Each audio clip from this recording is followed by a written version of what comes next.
Hi everyone, welcome to our channel. Today we're going to talk about some wire wrapped bracelets that I've made.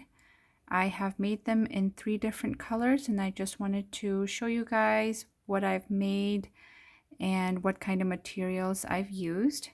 The first one is the dark green or emerald with pearls, freshwater pearls.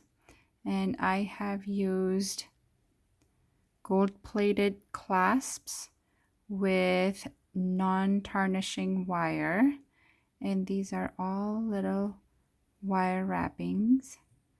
I'm new to wire wrapping, but this is a lot of fun to make, and it is a very dainty looking holiday appropriate bracelet.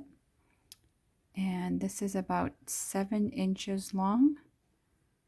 There's the green one.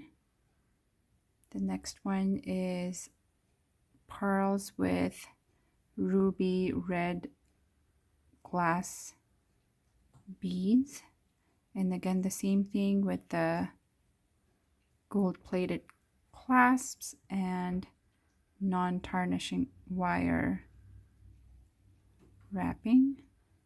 And the third one is black glass beads with pearls. Again, they're all about the same length. Let me know if you guys want to learn how to make these. I can make quick tutorials. That's it for now. Thank you guys for joining.